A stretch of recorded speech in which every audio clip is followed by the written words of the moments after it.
एक दिन शाम का समय, प्रदोष का दिन, प्रदोष का दिन, प्रदोष काल, शाम का समय, भगवान देव अधिदेव महादेव मां जगतजननी पार्वती जी के साथ में भ्रमण पर निकले।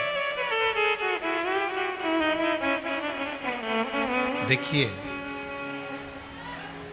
अगर प्रदोष का व्रत नहीं कर सकते, प्रदोष के दिन आप व्रत नहीं कर सकते, मान लो आपसे भूखा नहीं रहा जाए, प्रदोष का व्रत नहीं कर सकते, प्रदोष के दिन आप भूखे नहीं रह सकते, मंदिर भी नहीं जा सकते, दिया भी नहीं लगा सकते, तो शिव महापुराण की कथा कहती है कि प्रदोष के दिन, प्रदोष काल में अपने ही दरवाजे के पास में देवाधिदेव महादेव का स्मरण कर लक्ष्मी की वृद्धि के लिए, कार्य सिद्धि के लिए, संपदा को प्राप्त करने के लिए आप अपने ही दरवाजे के पास में एक दीप लगा सकते हो। कौन से दिन? प्रदोष के। एक बात और अच्छे से समझ लीजिए, जो बच्चे चिड़चिड़े होते हैं, चाहे घर में बेटे हों, बहुएं हों, सास हो, ससुर हो, परिवार में छोटे छोटे बच्चे हों, चिड़चिड़ प्रवृत्ति करते हों या चिड़चिड़ा स्वभाव हो, जरा जरा सी बात में क्रोध आ जाता हो, बोलने का भान नहीं रह पाता हो, शब्दों के बाण चलते हों, तो महाराज प्रदोष के दिन, प्रदोष काल में बेलपत्री के पेड़ के नीचे एक, जो पत्ता आपके पास में हो, पान का मिल जाए तो पान का, पीपल का मिल जाए तो पीपल का, बेलपत्र का मिल जाए तो बेलपत्र का, उस पत्ते पर मात्र थोड़ा सा शहद और 7 दाने चावल के रखकर घी का दिया लगा दो महाराज, और थोड़ा सा जल हाथ की अंजलि में लेकर भगवान देवाधिदेव महादेव का स्मरण कर कि इस बेलपत्री के वृक्ष के नीचे माता लक्ष्मी, पार्वती, सरस्वती विराजमान है। इसी बेलपत्री के पेड़ के नीचे मेरे देवाधिदेव महादेव का 12 ज्योतिर्लिंग का स्वरूप प्रकट है। उनका स्मरण कर जल चढ़ा दीजिए और उसका स्मरण कर लो जो चिड़चिड़ प्रवृत्ति करता हो, क्रोध करता हो, जिसको बोलने का भान नहीं होता हो, सम्मान नहीं देता हो, अपशब्द कहते हो, उनका स्मरण कर आप छोड़ेंगे। एकदम एक प्रदोष करेंगे, दूसरे प्रदोष तक तो आपको कोई दिक्कत ही नहीं। 2-3 प्रदोष कर देखिए, बाबा कृपा करें। बच्चों को पढ़ने का कह रहे हो, पढ़ने बैठो, पढ़ने बैठो, पढ़ने बैठो, पढ़ने बैठो, तो एक आध प्रयास बच्चों के लिए भी कर लिया करो कि भाई ठीक है, बच्चे लोग विद्या में प्रबल होंगे।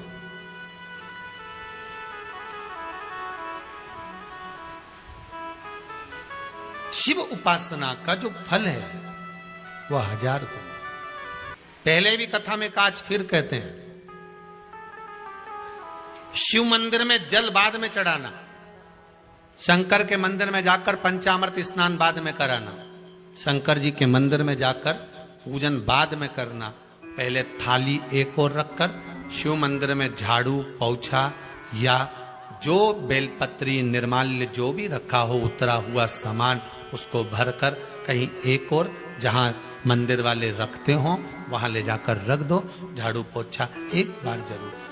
पूजन करने से पहले सबसे पहले सफाई का ध्यान रखो, और एक विश्वास रखना, आप मंदिर की सफाई नहीं कर रहे हो, फिर निवेदन करूंगा आपको, आप मंदिर की झाड़ू नहीं लगा रहे हो, आप मंदिर की सफाई नहीं कर रहे हो, आप मंदिर में पोछा नहीं लगा रहे हो।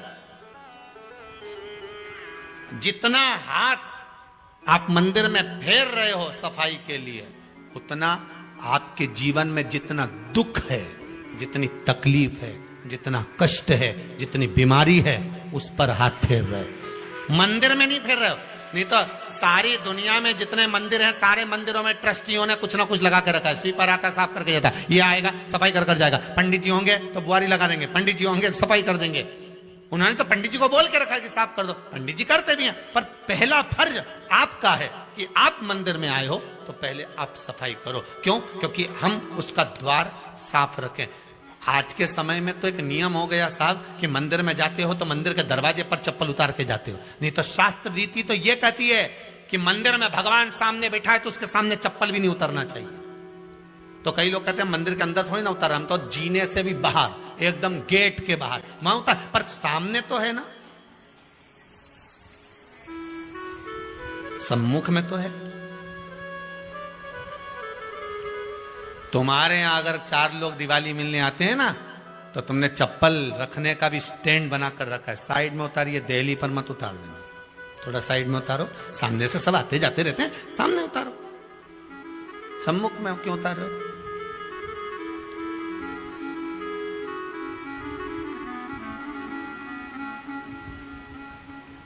थोड़ा द्वार पे से दूर उतारिए।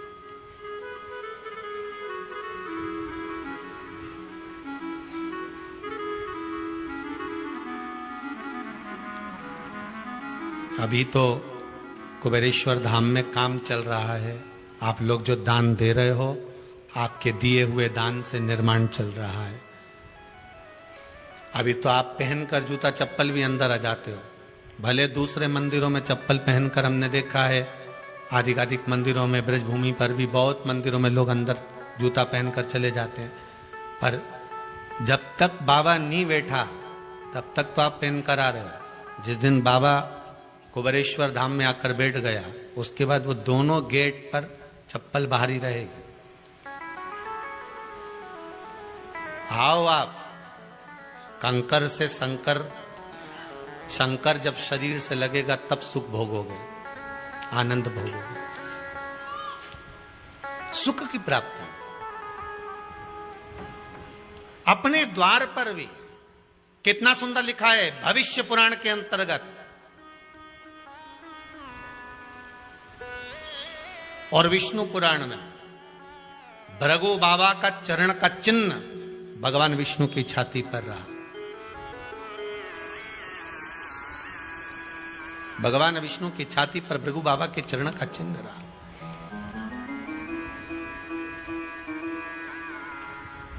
चरण का चिन्ह। अब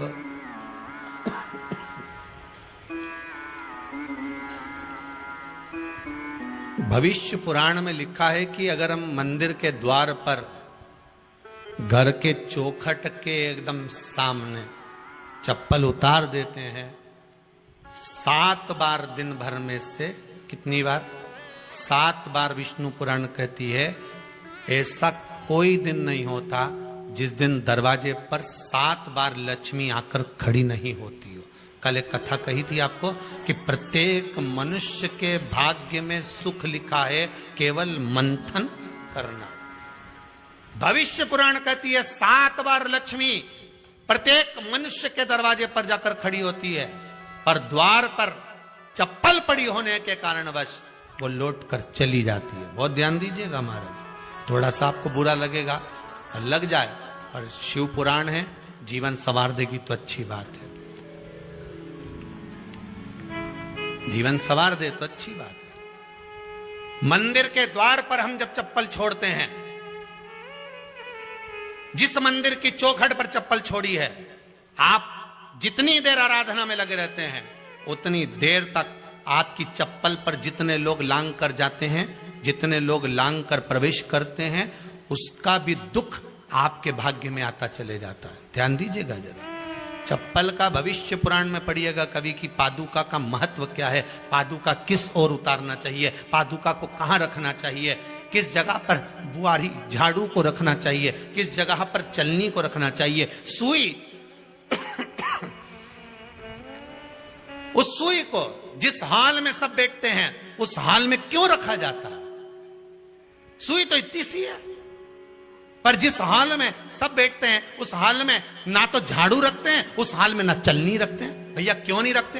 कारण क्या है कि जिस हाल में सब बैठकर बात करें, आवक जावक की बात हो, व्यापार की बात हो, लक्ष्मी की बात हो, प्रेम स्नेह की बात हो, आपस में बैठकर सब चर्चा कर रहे हो, अगर वहां छलनी होगी, झाड़ू होगी, तो बैठे बैठे बात करने में विवाद चालू हो जाएगा। 15-20 मिनट तुमने बहुत प्रेम की बात करी, अच्छे से बात करी, पति पत्नी बहुत प्रेम की बात कर रहे थे, मालूम पड़े बात करते करते से कब झगड़ा उत्पन्न हो जाए तो समझ में नहीं आया। हमारी बहू को क्या हो जाता है, बैठे बैठे बात करते करते झगड़ा कर देती है, जरा सी बात में झगड़ा चालू हो जाता है। कारण क्या है, जिस हाल में तुम बैठ रहे हो, जिस कमरे में तुम बैठ रहे हो, जिस हाल के अंदर सब बैठकर चर्चा करते, बात करते, चित्त करते, आपस में बैठकर सब लोग एक दूसरे के बातचीत करने बैठे हैं, आय व्यय देखने बैठे हैं, दुकान व्यापार की बात करने बैठे हैं, उस जगह पर भी झगड़े का क्रम कहां से आ गया, एक ना एक का मुंह क्यों फूल गया, कारण क्या था, कोई बात टेंशन क्यों आ रहा है, मतलब उस हाल में या तो चलनी रखी है या झाड़ू रखी है, भले तुमने सोफे के नीचे फंसा दियो, भले तुमने पीछे फंसा दियो, पर पड़ी जरूर है, रखी जरूर है, कहीं ना कहीं पड़ी होगी। क्यों कहते हैं कि जिस हाल में आप बैठ रहे हो, जहां पर आप संपदा की बात कर रहे हो, दौलत की बात कर रहे हो, व्यापार की बात कर रहे हो, व्यवसाय की बात कर रहे हो, उस हाल में अगर कहीं कैलेंडर टंगा हो, कोई सामान ऐसा रखा हो, कोई पर्दा ऐसा लगा हो, कोई चीज ऐसी लगी हो, तो उसमें एक सुई उसमें रख दीजिए। क्यों कहते हैं, हमारे यहां दूल्हा भी जाता है ना, तो उसका जो साफा बनता है या जूता उसको पहनाते, उस तक में पिन टच करके भेज देते हैं। बोलो सही है कि गलत है? दूल्हा तोरण लगाने जा रहा है, दूल्हा तोरण देने जा रहा है, तो उसके जूते में भी पिन घुसेड़ कर भेजते हैं, पिन लगाकर भेजते हैं, उसके साफे में पिन लगाकर भेजते हैं। एक भले सुई नहीं लगाएंगे तो आल पिन लगाकर भेज देंगे। क्यों भेजते हैं, उसका कारण क्या, कि लक्ष्मी को लेने जा रहा है, संपदा लेने जा रहा है, और जिसको वो ब्याह करने जा रहा है उसका संबंध सुई और धागे के संबंध जैसा हमेशा सिला हुआ होना चाहिए, उधेड़ा ना जाए, कैची जैसा कटा हुआ नहीं होना चाहिए। एक एक प्रमाण को जरा देखो तो। और दुनिया के लोग कहते हैं साहब हमारे यहाँ तो सुख नहीं है, शांति नहीं। शांति तुमने भंग करी, कोई दूसरा भंग करा। चप्पल उतार दी दरवाजे पर, मंदिर के द्वार पर। हम तो यहां तक कहेंगे पशुपति व्रत करने जा रहे हो, पशुपति व्रत को धारण करने जा रहे हो, एक सोमवार मत पहनो चप्पल, जब मंदिर जा रहे हो तब दिन भर पहनो, मंदिर जाओ मत पहनो। कोई जरूरी है कि मंदिर पहनने चप्पल पहनना जरूरी है? मत पहनो। मंदिर के द्वार पर जहां भगवान विराजे हैं उसके द्वार पर अगर आपने चप्पल उतारी है, आप तो अंदर चले गए, पर जितने लोग लांग रहे हैं उसका मालूम, उसका स्मरण कितना कितना गया। छाता, चप्पल, आसन, मांग का टीका, इसका भी वर्णन पहले कर चुके हैं कथाओं में, आप लोगों ने सुना होगा। छाते का भी वर्णन किया, किसी का छाता बारिश में तुम लेकर आ गए, पानी गिरने लगा, जी जी तुम्हारा छाता देना, छाता तो लेकर आ गए, पर जितने दिन तुम्हारे घर में रखा हुआ है उतना दिन तक हिसाब लगा कर रखना कि 15 दिन रखा तो तैयारी रख लेना, 15 दिन में कितने घंटे हुए, कितने घंटे कितने पल, उतना आपको दुख भोगना पड़ेगा। दूसरे का छाता आया, इसलिए कोई प्राण छोड़ता है, मरता है, तो उसके पद में यही सब चीजें देना पड़ती। क्या क्या बोलते जाओ, छाता, चप्पल, आसन, माला, सब देना पड़ता है। बोलो देते कि नहीं देते? तो क्यों देना पड़ता है छाता? क्या काम का कि छाता देना पड़ेगा? क्या व्यक्ति 24 घंटे क्या धूप में रहता था कि पानी में रहता था जो छाता देना पड़ेगा? चप्पल क्यों देना पड़ेगा? किस लिए देना पड़ेगा? उसका शास्त्र प्रमाण।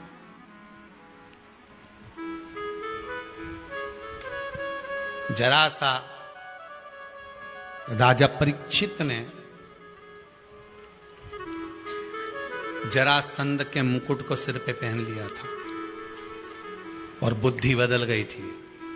समीक बाबा के गले में मरा हुआ सर्प डाल दिया था। सही है कि गलत है? केवल मांग का टीका अर्थात सिर पर मुकुट बदला और काम हो गया। बहुत ध्यान देना पड़ता है महाराज, बहुत ध्यान देना पड़ता है।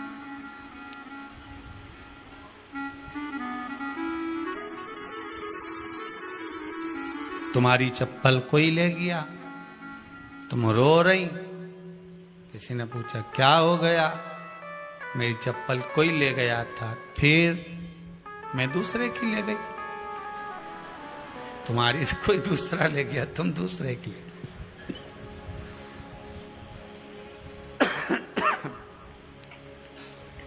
नहीं भाई,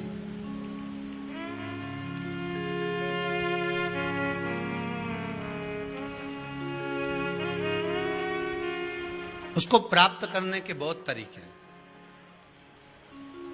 एक सत्य बात कहें, 7 बार लक्ष्मी प्रतिदिन मनुष्य का द्वार झांकने के लिए आती है। ऐसा कोई दिन नहीं जाता जिस दिन तुम्हारा भाग्य भगवान पलटने के लिए नहीं बैठा हो। वो तो इंतजार करता है कि ये गेंद फेंके और मैं चौका छक्का लगा दूं। वो कहते हैं ना, 1 ओवर में कितनी गेंद फेंकते हैं? जम के बोलो। अरे 1 ही फेंकते हैं। 1 ओवर में कितनी गेंद फेंकते हैं? 1। वही गेंद बार बार फेंकते हैं ना। गेंद तो 1 ही है नहीं। वो तो बार बार गिना है तो 6 बार गिना है, तो फेंकी तो 1 ही है कि बदल बदल के फेंक दी, पीली नीली हरी गुलाबी? नहीं, 1 ही है।